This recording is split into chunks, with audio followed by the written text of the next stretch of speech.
Yo, yo, yo, happy Tuesday, happy Tuesday, happy Tuesday, everyone. My name is Justin Moore, founder of Creator Wizard, where I teach you how to find and negotiate your dream sponsorships. I just noticed that my volume was at 50%, so I just cranked it up double speed. So if my volume went up and you were like, whoa, what the heck just happened? Well, that is the reason. But I'm excited to do another live stream today. Today is called Brand Deal Horror Stories, and I could think of nothing more fun than to bring up my pal Joe Casabona, fellow sponsorship coach here at Creator Wizard, and let's just bring him up to the stage. Should we do it?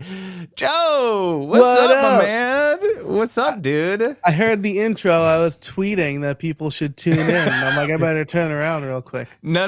Go tweet. Go ahead. Do the promo. We need the promo. While machine. Yeah. While Joe is doing the promo, I would be remiss if I didn't say thank you so much to today's sponsor, Lulu. Going to talk about them a bit later in the episode. Joe, don't let me forget to talk about Lulu, our good friends. But for those of the folks, the peeps that are watching that don't know who you are, give us the elevator pitch, dude. What's your whole thing? Yeah, I'm a podcast systems coach that helps busy solopreneur parents save 12 hours per week on their podcast. So I have 3 small kids and I like to be a present dad. I did career day last Friday. And so I have to put systems and processes in place, and I like helping other podcasters do that too. But, I'm also a coach in Wizards Guild, and so I like helping creators make more money as well. Let's go. First of all, I want to give you some your flowers for that was such a tight elevator pitch. Like I could tell you've been working on that. So like talk about the tight pitch. How did you arrive to that? Because you've rebranded recently.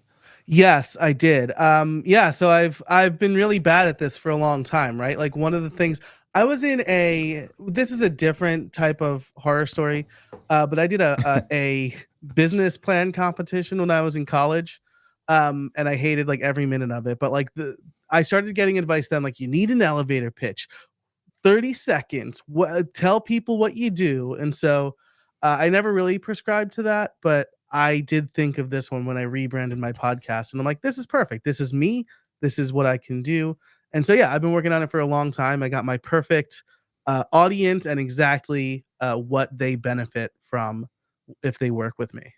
Love it, dude. Wanted to give a quick shout out to Jason Vaughn in the chat. We've got the bearded IT dad. We've got John Williams. Good to see you guys here. And then I've got my Instagram chat over here. We've got It's Miss Lacey. We've got Sandra Sempraga saying, what are you using for this horizontal live? I am using Restream. That is the tool that I'm using. We've got Coach Miller, styled by Rudy. Good to see you all here. So before we dive into our brand deal horror stories today, just wanted to mention that these live streams are for y'all. So a bit later in the live, we're going to be answering your questions all around brand deals, sponsorships, negotiations. And you've got the best 2 peeps here for that because Joe is also a sponsorship coach in my Wizards Guild program. So, all right. So why don't let's just dive into some of these juicy brand deal horror stories. How about you go first, Joe? What do you got?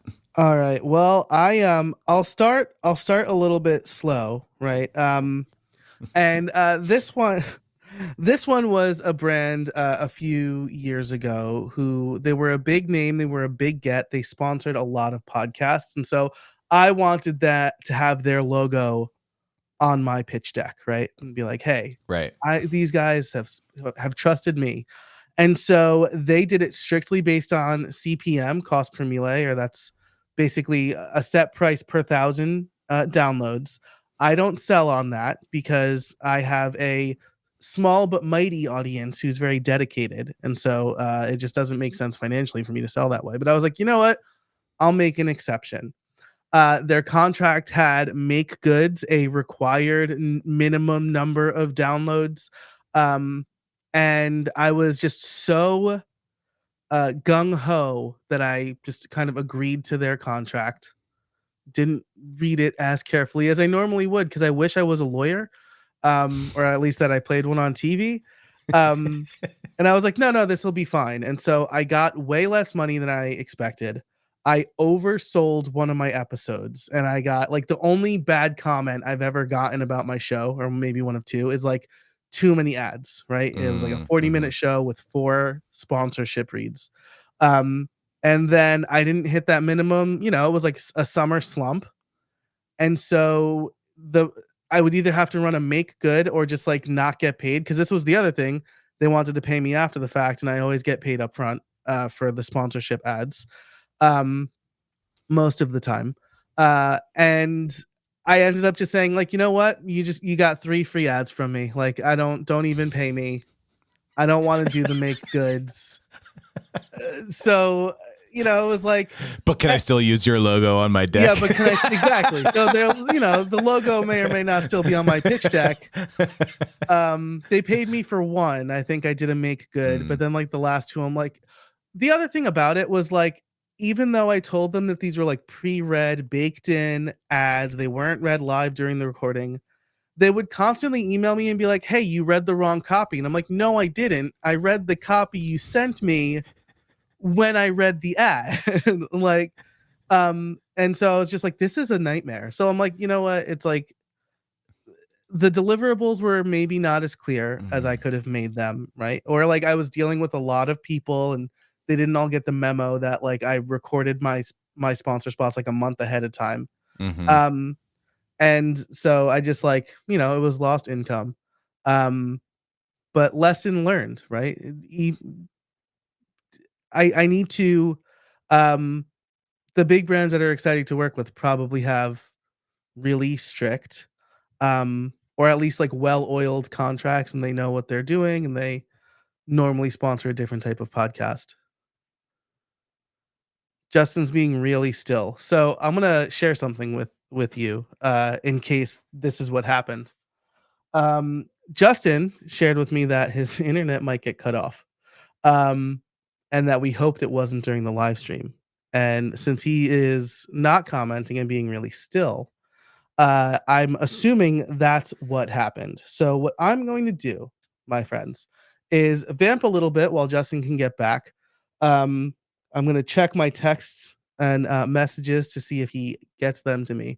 And we're just going to have, yeah, he's gone now. So I'm going to stand here. I'm going to sit here and vamp a little bit. I'll tell another story. And I'm going to find on YouTube, because I'm not privy to comments happening on other platforms because this is Justin's platform. Um, I'm going to find where the live stream is happening, and I'm going to try to answer uh, questions that come in as best as possible. So this is one of those. Stay tuned. Justin will be back soon. So let's see. John Willis is here. Justin is so focused on the conversation. I wish that was the case. Um, so if any of you have any questions specifically about podcast sponsorships, that's my area of expertise, or horror stories, I'm happy to tell them. One I'll tell this story because this is one I like sharing in the Wizards Guild, because last year was a little bit he definitely had his internet cut out. Thank you, Bianca. That's okay. I can vamp a little bit here.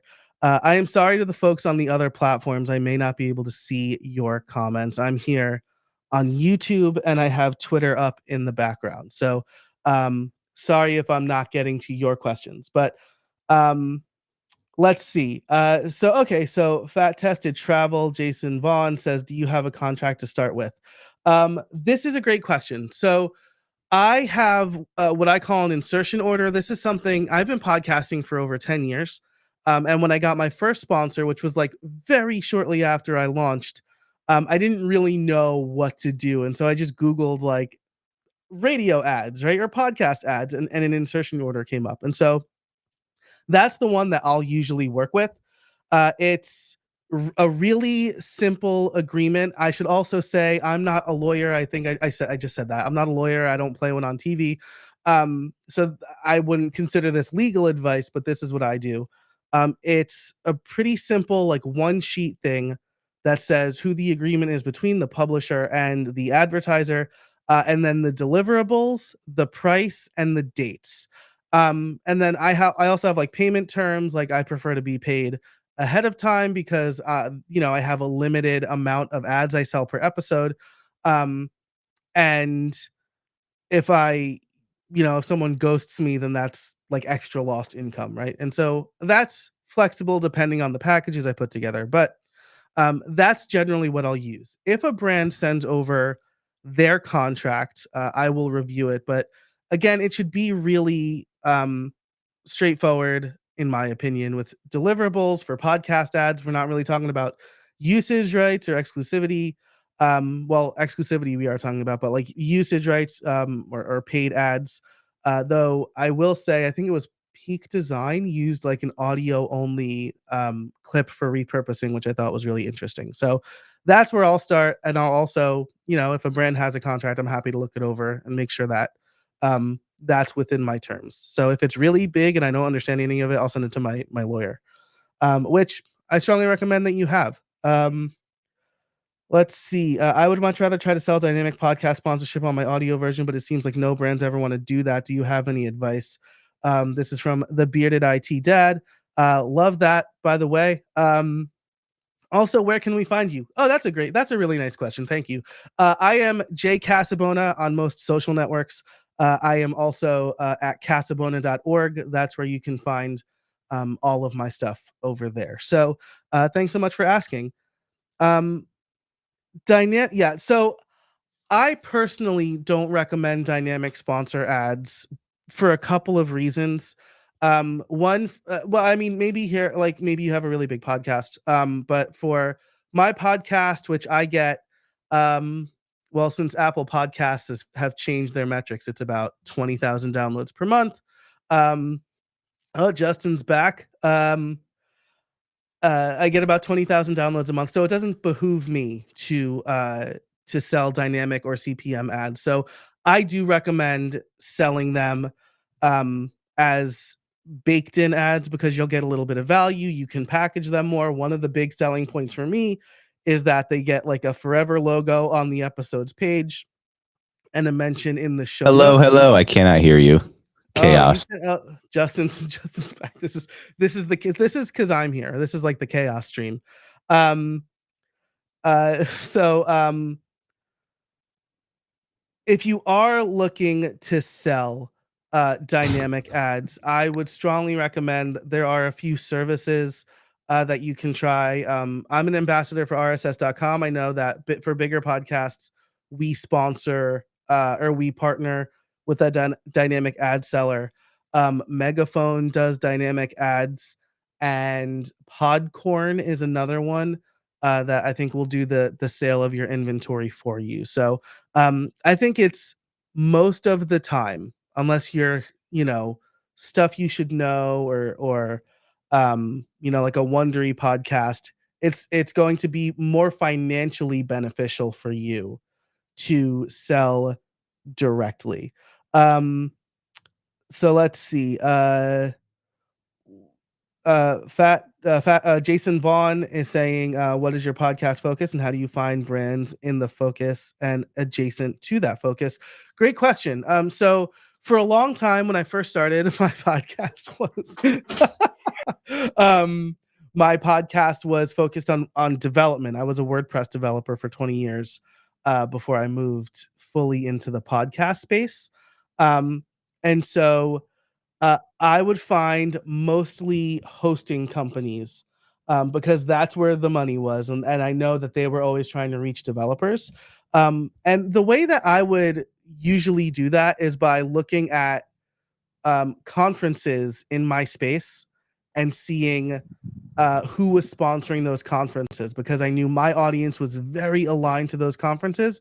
And if they had the budget to sponsor a 1 or 2 day event, then they would probably be willing to sponsor a podcast for much less to get much more bang for their buck. So that's what I did starting out. Now I'm in the solopreneur space, and so I'm looking at creator conferences because I'm looking specifically at how you can save time and leverage your business to make money even if you're not always at your desk.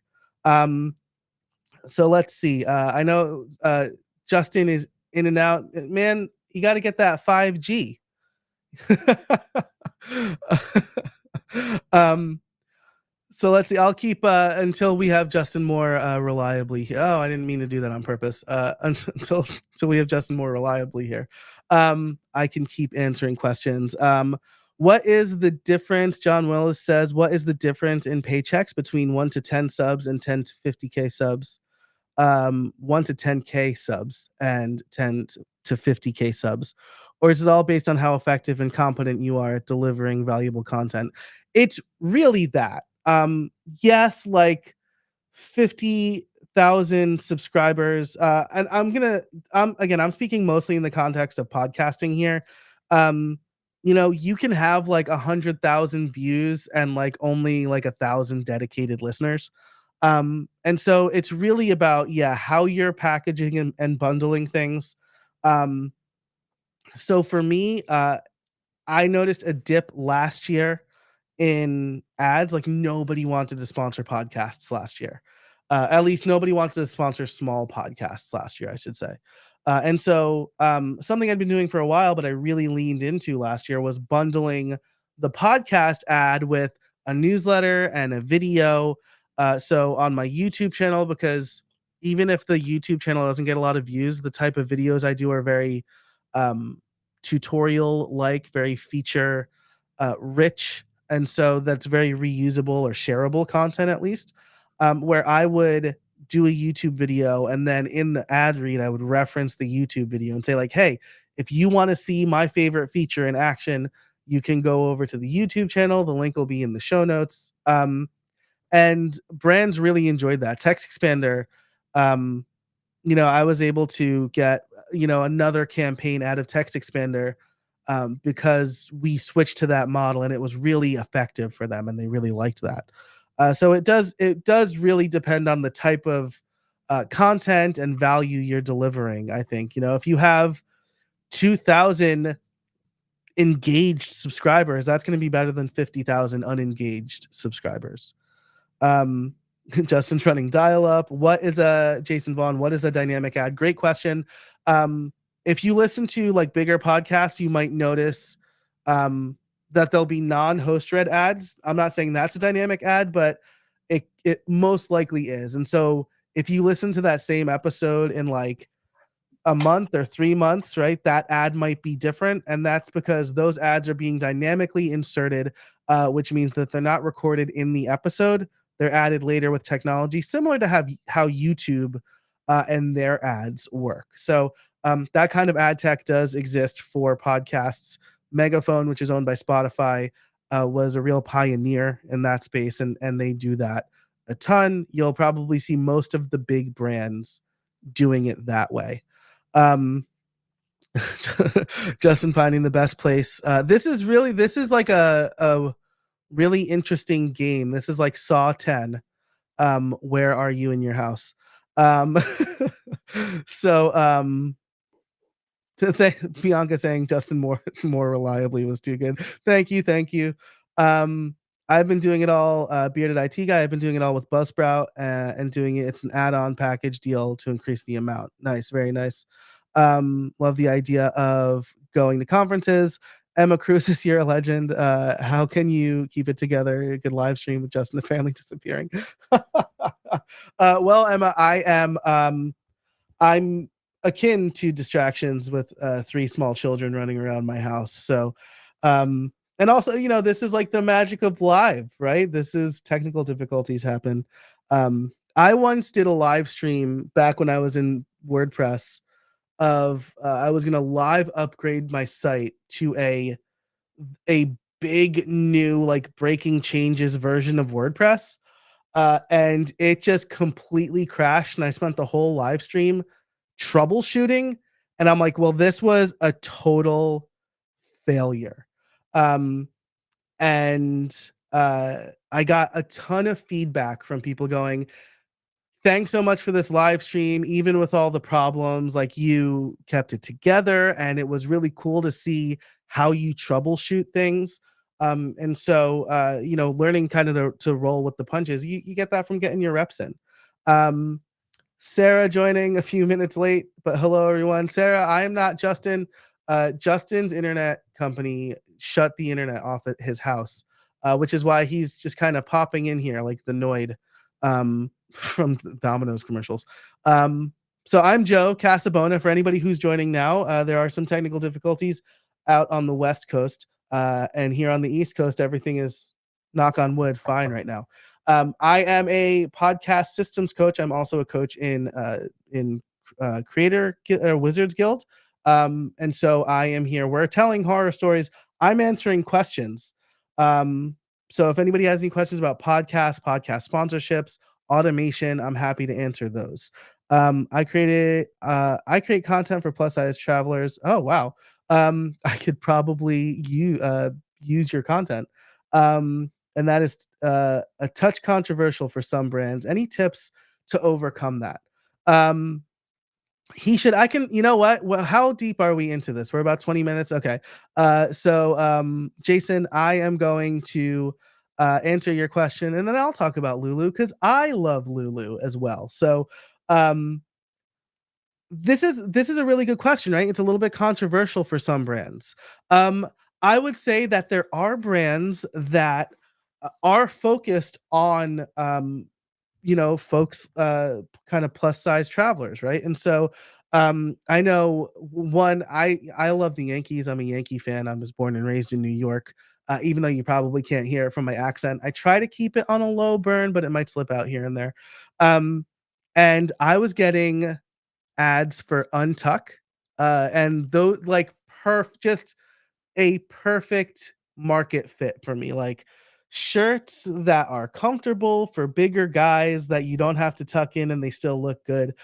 So I would really look for brands like that, like baseball podcasts and baseball content. Probably a really good place to see what kind of brands are leaning into that. Manscaped, I know, kind of leans into that. I mean, like their products are probably not great for everybody. And so, they're probably kind of used to like a touch controversial. And then like under 5'10" is like a Short Kings like clothing brand. So people like that are probably like people who are making products specifically for people of a certain size or body class, or products for people of a certain size or body class, are probably good places to look. So that's awesome. And again, I'm going to check out your content because I am a plus size traveler. Okay. I'm not going to count this as the Lulu insertion, but I will, just in case Justin doesn't come back. I do want to make sure that Lulu gets a mention here. So Lulu, join millions of satisfied authors who have already published with Lulu and take your writing career to the next level. You can find a link to Lulu in the description for this live stream. One of the things I love about Lulu is that they give you total control over the process, right? So you sell through them. I have published 6 books. 4 of them were traditionally published. 2 of them were self-published. And while it was nice to get an advance, and it was nice to have somebody take over everything except the writing process, there are 2 things that I miss from the self-publishing aspect of it. The first is that I got my first royalties check 12 years after I published my first book. And yes, I wrote super niche books. They were web development books. And so like they were very timely web development books too. They weren't like, this is going to be a forever book in the space.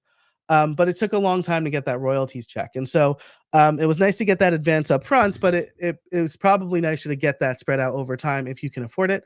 And the other thing that I don't get from traditional publishing is customer data, right? So if you publish a book, or if you've read a book, I should say, you'll probably notice that a lot of books through traditional publishers will have extra resources where you visit a page and you put in your email address and you get those extra resources. And that's because you don't get customer data from a traditional publisher. If you use Lulu, you will get that customer data. You will own the process. It will be on your platform and where you sell. You've spent a lot of time building an audience who wants to read your book. Why would you forfeit all of that information to a publisher when you can sell directly with Lulu? That's one of the reasons that I love Lulu so much. That's one of the reasons that I'm going to publish my next book through Lulu. So again, thanks to Lulu for sponsoring today's live stream. I'm sorry if you're going to hear a second pitch about this when Justin, if and when Justin gets back. But again, check out the link in the description, and I think Bianca posted one in the comments. And check Lulu out today. Big fan of them. Okay, so Scott, hi Delilah. Anybody who's tuning in right now and wondering what happened to Justin, when did he turn into a bearded Italian man? Justin's having internet issues. And so I am vamping / just talking and answering questions whilst he gets those all sorted out. So if anybody has any questions about podcasting, podcast sponsorships, or automation, I am happy to answer them. In the meantime, I am going to tell another horror story. And this, I'll tell one about dynamic ads. So I'm not going to out my host because I think that this was a little bit my error and a little bit unclear instructions. But I did switch to dynamically inserting my ads into my podcast. I still sell them as baked in because I'm never going to resell those spots. One of the big benefits I didn't mention earlier for podcast sponsorship specifically, or for dynamic ads specifically, is that you can resell inventory, right? So I can sell an ad to Acme for 1 month. And Justin's back and is in the car. Can you hear me? Can you see me? I can mostly hear you, and I can definitely see you. Dude. Okay, hold on. Can you actually hear me? Hold on. Let me see if I can put my earbuds in if it's better audio. Yeah, you sound like you're in like a little bit of a windstorm tunnel right now, but it's because of the phone audio. The headphones will be better. Okay. So once we're connected, this is a cliffhanger now. I just started a horror story, and you came in, so we'll leave people hanging for a little bit. Keep going. I'll keep going. All right. So one of the big, like, I sell a spot to Acme for 30 days. And then I can resell that ad inventory. I don't do that with my dynamic ads. I sell them as baked in, as forever, because that is a big value add for me. Well, I sold 3 spots in a campaign over the summer. This was last summer. Actually, Lulu was one of the brands. And so the way it works in my host is you pick a time in the mid-roll where you want those ads inserted. What I didn't realize was that you have to pick a different timestamp for each sponsor. And so for months, I had picked one timestamp and it was only running the first of the 3 ads I wanted. And so my sponsors paid for ad time and they weren't getting it because of my mistake. I was mortified. I angry emailed my host. But the way that I was supposed to do it was, again, Mark, it could be like just a millisecond difference because I want all of my podcast ads to run at the same time. And so Lulu was actually one of those sponsors. I emailed them. I said, I'm so sorry. I just noticed this. And I did make goods for them, right? Because they paid for that time. And I made sure that they were the first one to run in the make goods. And I sent a thank you out to my newsletter. So, but I was absolutely mortified. This was like a technical issue that was, I'm going to put like 90% on me because I didn't listen to make sure they were inserted properly. I could have noticed it faster. But it was like a couple of months before I realized that only the first sponsor was running. So that's that was totally on me and I was completely mortified. Okay, so let's see comments here. Comments on audio. Jason contacting Untuck and under 5'10. That is awesome. I hope your pitches go well. I'm super stoked for you. Justin, how's it going, man? Can you hear me now? Any difference in the audio? A little bit better. It doesn't sound like it's coming from your headphones, though. Oh, okay. I might be connected to my Bluetooth in the car. I'm just pulling up at Starbucks right now. Dude, we're doing it live, man. We're doing it live. Yeah, I've been getting chaotic texts from people saying, "Why is Joe doing an ad read for you right now?" Hey, we were almost a half hour in. I wasn't sure if you were coming back. I wanted to make sure that Lulu got their time. So you can definitely tell your story, obviously, but Okay. I want to make sure that we're delivering here. Let me. Okay, Hopefully. you are a legend. I'm trying to connect to Starbucks Wi-Fi right now. We'll see if it works. All right, sounds good. I hope I didn't upset any of the powers that be by doing the read myself, but I wanted to make sure they got the time in. I'm gonna I'm gonna come away from this and have some emails. Let's see, bringing back the OG car vlog, platforms, commitment. Explain make goods and how that works, please. That's a great question. Make goods are basically so in the case of me messing up, it was basically saying, look, you paid me for ad inventory within a specific time frame and you didn't get it. And so I am going to, instead of selling later ad spots, I'm going to give those to you because you paid for them. And I want to make good on the commitment that I made to you, right? Earlier with a previous sponsor, I forget now if I named them. I generally don't. So I'm not going to name them now. They wanted a quote unquote make good if I didn't hit a certain download threshold. This is also common, right? They want to pay a specific amount for a specific number of downloads minimum. And so if let's say it was 10,000 downloads and I didn't come within 10% of that, I would have to run another ad to ensure that they got that number of downloads over those 2 episodes. So that's what a make good is. If a brand's putting it in a contract, they're basically saying, hey, if you don't meet some of these metrics that we're agreeing to, you're going to have to do another ad without us paying you for it, essentially, is maybe the roughest way to put it.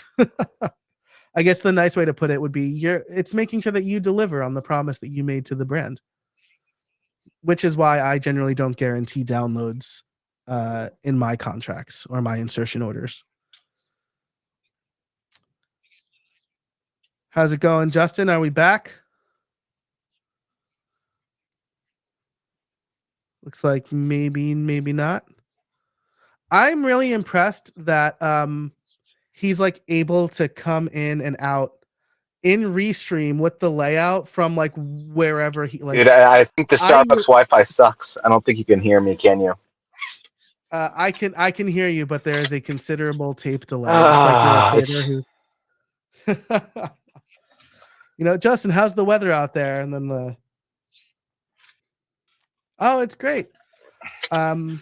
Okay. Love this. I love the comments coming in. Jason, thanks for the kind words about that. Lighter, I hope I'm saying that right. For new podcasters or YouTubers, do you wait for brands to reach out to you, or can you reach out to them for sponsor spots? This is a great question. I tell my kids all the time, don't ask, don't get. And so I think it's really important for you to reach out to brands, right? And I would do it immediately, right? I think I mentioned earlier, the first episode of my main podcast was sponsored because someone reached out for a backlink, and I was like, I don't do backlinks, but do you want to sponsor my podcast for $99? And they said yes. And I was floored by that. So after that, I started reaching out to other brands. Like I said earlier, I would basically look at conferences in my niche, see who is sponsoring those conferences, and then reach out to those folks and say like, hey, you sponsored this probably for like $10,000 or $50,000. Would you like to sponsor my podcast for a couple of months for that price or for less than that? The other thing I did, right, because I was established in my niche, was reach out to the contacts that I had who trusted the work I was doing. And I said, hey, I'm launching this new thing. Hey, I'm launching this new thing. I assume y'all can hear me, even if you can't see me right now. Oh, I'm back. Hey, I'm launching this Can new you hear thing. me? Yes, now I can hear you. Yes. Okay. Sorry to interrupt. Okay. I am. How are we doing here? Test 1 2 3.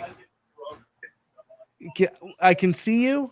You're a little bit grainy. I can hear you. There's a little bit of a delay Okay. between your audio and video. This is chaos, dude. I'm sorry for this, man. Dude, it's cool. This is great. This is Dude. working out great for me. I'm getting really nice. I mean, your YouTube audience is super nice. I'm literally parked up at a Starbucks right now, and I'm right outside. I think it'd be chaos if I tried to go inside for the strongest connection and talk really loudly in front of everyone. Yeah. So I don't think I'm Yeah. gonna do that. They have these little like travel routers that you can get where like it'll boost the signal. So you'd be able to just put one like in the Starbucks, but still sit outside the Starbucks. Yeah. Oh, that's interesting. All right. Oh, Bearded IT Dad, I'm sorry I missed your super chat. So other than raising your prices, what do you do when you start to fill up your schedules with too many sponsors? This is great. I'm currently doing 2 videos a week in Stretch Thin. I'm still small and already charging a lot, I feel, for my size. Multiple questions in here, all great. First, I'm really sorry I missed that super chat. First of all, if brands are willing to pay you because of the value that you deliver in your content and for them, you're not charging too much, right? The brands are willing to pay you that. I'm all about value, value-based pricing. And if this is the value that you provide for whatever reason to the brand, that's great. I've had brands pay me like a couple $1,000s for a YouTube video that gets like not even triple digit views because I delivered a really good tutorial that they were able to embed somewhere within their product to show people how to use it, right? So definitely consider that there are other ways for you to deliver, right? And so other than raising your prices, what do you do when you start to fill up your schedule? I think that you could increase your output, you could raise your prices. You could also consider other places where you can include sponsorships, right? So if you're only doing videos, maybe you do a newsletter, right? Where people can sponsor your newsletter. Maybe you share it on social media. If you pay $3, Justin, you are the clearest you've been. Clearest I've been. Yes, the clearest you've been. How do I sound? How do I sound though? A lot better than you did earlier. Yeah, like when you I'm were back in the car. I'm off of Starbucks Wi-Fi. It wasn't working. Working. How we doing here? What do we think here? We're doing great. I'm answering the Bearded IT Dad super chat. I did miss that in the scroll. I'm sorry I'm ignoring other platforms because I'm not sure where to access them. But I did open up the live stream on YouTube and I'm answering those questions. So Dude. I want to apologize to people on other platforms who are not getting your questions answered because I can't see them. But the YouTube crowd has been wonderful. And so I think that, if you pay like $3 a month for Twitter or X or whatever now, like you can also upload native videos. So maybe cross-publishing to Twitter would be another way to add value to your sponsors. You're getting them in front of a different audience. You can consider doing live streams where the brands are sponsored, much like this one. And now I know why Justin changed because the black background in the car makes the Lulu's logo pop a little bit more than my white background when I was on the other side. So it's all a ruse. So those are a couple of things that I think you can do, right? Is first of all, try charging a little bit more, right? I would always say to my coaching clients and my customers and my students, like, if a brand says yes to you or a client says yes to you immediately, you probably could have charged more, right? If they're like, well, what if we do this? So I would experiment with creating a couple of packages with kind of different properties and looking at your schedule, and if it's worth it, like adding another video to your schedule, right? If you're getting enough money there, without burning out, of course. But then there are other ways that you can add value to the brand without necessarily creating brand new content for them. Um, I hope that that is helpful. All right, so I'm interjecting here. How's the audio? How are we? Is it super disruptive? Should I just let you handle it the time? How are we feeling here? You sound good now. When you were outside, there was some wind, but you're sounding good now. You're looking good now. So yeah, I would love to have you back. Well, Joe, you know, I always look good, so that this is not like anything new, really. That's true. You know, you made a tactical error though, because you're out and about and you don't have this with you, right? Dude, you could sound okay. great. My Bluetooth does not want to function either, so I can't even use my headphones. This is just pure chaos today, dude. This is pure chaos. It's probably good. Okay. Maybe it's good that I was here. I think, well, here's the deal, okay? I would be remiss if I did not mention today's sponsor, which is Lulu. It sounds like you already did a plug for them. But if you really want to, I'm going to feel absolutely terrible sending this and be like, hey, here's today's live stream sponsor. So everyone here in the chat, make sure to go and go check out Lulu. I mean, come on, if you are interested in writing a book, or maybe you're thinking like, Justin, Joe, I'm not an author. I am just this weird person over here in the corner of the internet doing these weird tutorials about underwater basket weaving. That could be a book. There's lots of other people who want to do underwater basket weaving, and Lulu is the tool that can help you publish and print your book. So whether it's you're wondering if you can get global distribution, or whether you're wondering how you can turn all of your existing YouTube videos or blog posts into a book, Lulu has a bunch of tools to help you do that. You know, it doesn't need to be this huge Herculean effort to actually bring a book into the world. I think that there's like a lot of really interesting legacy things that happen when you write a book that don't necessarily exist just making YouTube videos or podcasts or whatever. Not that there's anything wrong with that, but you know, all of the seminal works that, you know, people reference all the time, it's usually from someone who has published a book, who is an author. And so this is one of the reasons why I'm writing Sponsor Magnet. And so Lulu has so kindly supported me and my business over the years. And so you absolutely got to check them out. Tell them that we sent you. They've got a lot of resources on there. And I'm doing the ad read in the car, Joe. I'm just doing it. I'm not able to share the screen. Maybe Bianca in the chat can drop the link to Lulu for us. But we're just doing it live, dude. Yeah, absolutely. And actually, you know, you mentioned legacy. We were both at CEX a couple weeks ago, and Matt Briel talked about your kind of print legacy.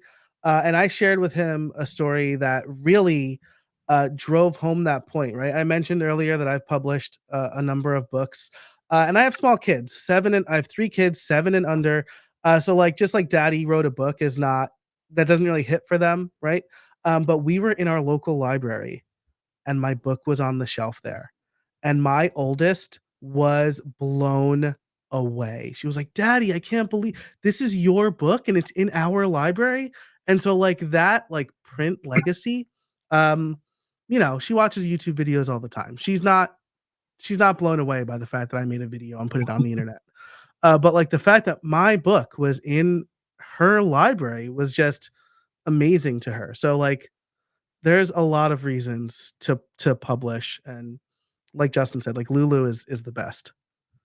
Yeah, no, for real. And as you were talking, I was just scrolling the chat from earlier. And one thing is for sure is that any of these super chats come through are being sent directly to Joe after this live stream. I mean, literally, I'm gonna Venmo you, bro. Like, can we talk about how hilarious it is that today of all days is the days that I was like, hey, Joe, come on the live stream, bro. Like, it'll be so much fun. Dude, we'll fun. have to do another one later. Maybe you can come on my live stream and get me some viewers. I would love to. You know, actually, we can do like Restream has this. I think it's called Join or something. No, it's not called Join. Pairs. I could have added my channel to yours, right? I wasn't about to do that because we didn't talk about it, and I'm not that kind of guy. But yeah, for sure, yeah. No, you should have done that. I'm kind of insulted that you didn't. I want to I want to clout chase and grab some of your audience, man.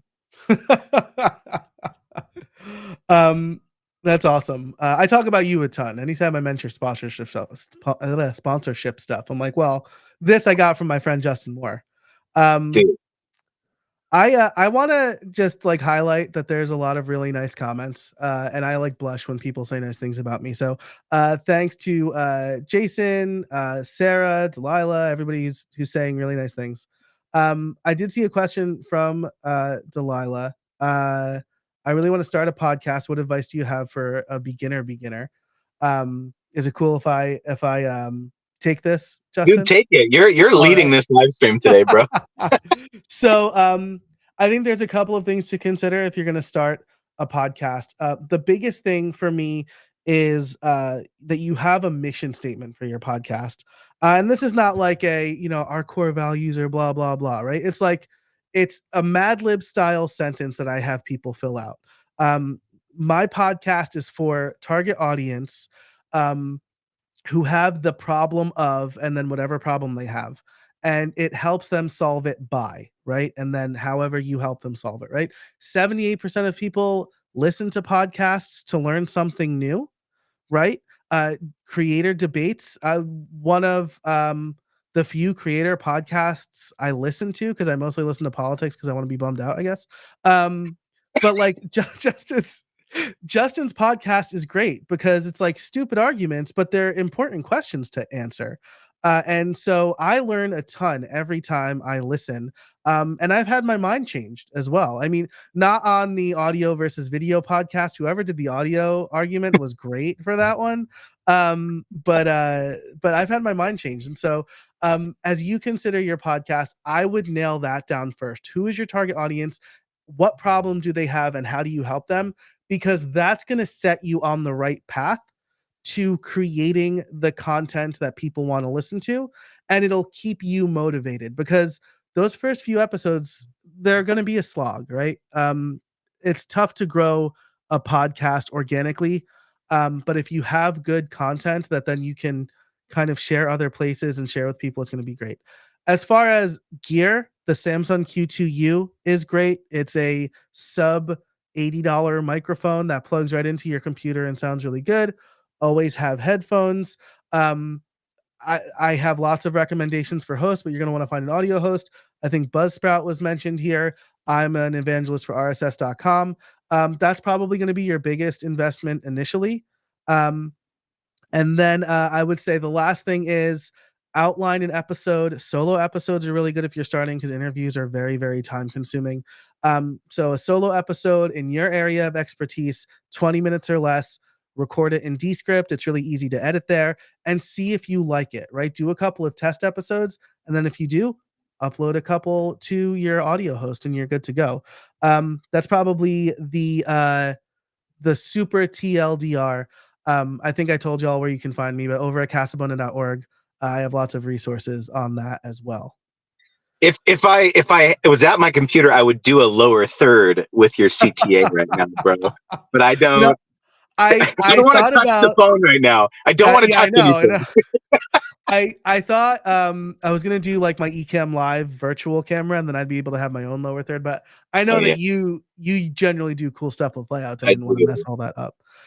Bearded IT Dad, thanks so much for the super chat. I really appreciate it. If this was, if these super chats were connected to my office, you'd see the lights blink. So I'm just gonna kind of change them manually for you right there. Thank you so much. I really appreciate that. Okay. Can I share a horror story, by the way? Yeah, absolutely. I've got several. Is it this day right now? This day right now, it's very meta. No, well, actually, first before I share that, so I think it was Emma or someone I scrolled up saying in the chat that if this, I don't know how you're like keeping it together, because if it was me, I would be freaking out right now, like in terms of the thing not working. And one thing that I've learned in this kind of creator game is that like it's not if, it's like when stuff like this happens, and you have to kind of laugh it off and shake it off, because it's like it's not that serious. Like at the end of the day, it's not that big of a deal. With Lulu, for example, like to me, it's serious because it's sponsored, right? And so I want to take it seriously. But like Lulu is such a great partner that, like, you know, at the end of the day, if any brand or any sponsor, I know no Lulu's not going to be like this, but if there was a sponsor where there was like mad about the fact that this happened, I'll do it again. I'll like insert them into another sponsored live stream or something like that. It's just like, this is life. Like things happen like this. And just like, as long as you, like, be good to your word and like ensure that your client and the brand is happy. There have been situations where like there have been literal outages with a social media platform like Instagram on the day that we were supposed to go live.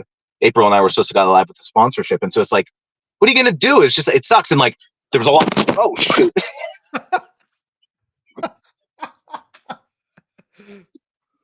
Things are going to go wrong. Then just you throw your phone across the car.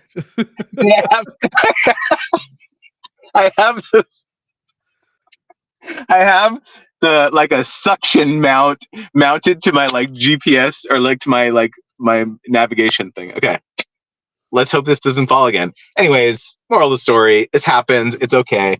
Okay. My horror story, I'm going to share one real quick, is when I was running the agency, we had a lot riding on this one deal that we were going to do with like several creators, and we had everyone's content and we were like draft content, and we were ready to hand it over to the brand who was our client to review everything in kind of one big package, right? And we were waiting on one final influencer to kind of like send in their draft content, and we were just like kept following up, and everything seemed like, oh yeah, no worries, I'm going to get it to you by then. Could not hear from this person, and we were like under the gun to deliver when we said we would. Finally got a hold of this creator, and she was like, oh yeah, you know, I ended up going to Disneyland instead. instead of shooting it, so it's going to be another couple days. And I was just like, what? Like, Wow. what? You know, like it blew my mind, man, that, you know, I was saying this, I'm writing about this in my book right now, that like the bar is low. The bar is in the basement, actually. And so if you can be someone who's professional, be someone who is communicative and takes it seriously and takes deadlines seriously, I think honestly, I think a big challenge, one of the big challenges, if you're a creator, if you're an influencer who has never had a traditional job, never had a corporate job, like the fact that there's deadlines and you have to be accountable to people, and there's like real consequences from not hitting deadlines, is lost, I think, on a lot of people who are somewhat green to the professional work environment, I guess. And I get it, you know, and that's one of the reasons why I like do some of this content, but dude, that was tame compared to some other stuff. But it's just like the flippancy that I think a lot of people have about the business relationships that they enter into. It kind of blows my mind sometimes. Yeah, it's wild. I noticed that back like when I was a web developer, the amount of people who would come to me and be like, yeah, my developer just disappeared. And I'm like, what do you mean disappeared? Like, I would never. Like, I'm not that unscrupulous. And it felt like a regular occurrence where, like, you know, they just kind of hired some person to do the work, and then the person didn't feel like doing the work anymore, so they ghosted. That sort of thing is wild to me. I can't believe it. Yeah, dude, it's yeah. And so like, if you can be not that, it's Right. like very easy for you to differentiate yourself, you know? Yeah, absolutely. And like, I mean, you talk about, like, I learned this a lot from you, um, and you know, we talk about this all the time in Wizards Guild, but like, just kind of reiterating to the brand like what you heard their goals are is a big thing, because it shows that you were listening to them, and that you're not just going like, yeah, great, whatever, like buy 4 episodes for $500 Right. or whatever, right? Like, so I don't know, that's wild. Um, I have another horror story. Unless there are like, if there are questions on other platforms, right? I'm very concerned about the folks who are on like TikTok Island right now. Justin froze again, it looks like. Sorry, TikTok Island. Let's see. Horror story. So Sarah's telling a horror story here. I was working with a knitting magazine and the pattern needed more reknits than I'd anticipated. Ran very, very close to the mailing deadline, had to overnight it. This was over a long weekend. And there was a disaster with the shipping company and they did not deliver the sample. Oh man. That yeah, physical delivery stuff really stresses me out. I've had brands send me, like, this desk was sent to me from a brand, this one behind me. Like, I've had brands send me stuff before we've had a contract, and I'm like, I'm not like, I can't open this right now. And some were like, yeah, just keep it. Actually, they were all like, just keep it. I'm like, do you want me to send this back to you? Um, so let's see. So the magazine was understandably wondering where the sample was. And they missed their photo shoot. Oh, shoot. Okay. They missed their photo shoot. They missed their photo shoot. Oh, that. Um, I'm like on the edge of my seat here now. I want to know how this story ends. Um, Sarah, if you want to give like a little like end, I'll read the rest of the story as it comes in because this is really interesting. Sandra on IG said the hustle is real. Absolutely. I assume Justin will come in at some point. His phone overheated. Oh my gosh. I have been there. And let me tell you, my friends, I can't even say this. But I remember I was like using my phone. I was like trying to charge my phone and use it as the GPS. And it was like an early Android phone. And it was overheating while I was like stuck in Philly before I knew my way around Philly. And that was an uncomfortable experience for me because I'm like, I don't know how to get out of the city and I don't have a GPS. And I wish I knew how to read a map, or I wish I had a map to be able to read. So that is a huge bummer. So I will tell another story here. And I'm gonna kind of assume that Justin wants to wrap things up. So keep vamping, right? This is okay. So I think my biggest oh, Justin's back. Well, I don't know if he can hear me yet. He's staring longingly at the phone. I was just saying how my phone overheated while I was trying to use GPS one time. And that was very uncomfortable because I didn't know where I was going. Dude, can you hear me? Yes. Dude, okay. This is it. I think this is the omen. I think we should end the live stream because my phone literally it was sitting in the sun while I was sitting here in the car and it overheated. So what can go wrong today did. We did a great job. Actually, let me rephrase that. You did a great job today. Is there any final thoughts before we put the final nail in this live stream? There's 2 loops I want to close here because Sarah Dawn is telling her horror story. The sample arrived 4 weeks late after a lot of yelling from me. The magazine did manage to reschedule the shoot and were as understandable as they could be, but I was still panicking though. I also gave the shipping company all kinds of hell because not cool. As would I. So good on you, Sarah, for saying your piece. Glad they were as understandable as they could be. That would stress me out for sure. The Bearded IT Dad asked, do you have a team to help you with your podcast? I have an editor and a VA. I will, if you email me or find me on social, I can share like how I break down that process. This has been, I mean, I know this has been hell for you, Justin, but this has been a lot of fun for me. The Creator Wizard audience is just fantastic. So thank you all so much for graciously joining this live stream and asking amazing questions, and for the super chats. Thank you so much. Yeah, dude. Thank you so much again, man. I don't know. I would have cried. I would have actually cried had you not been here to save me.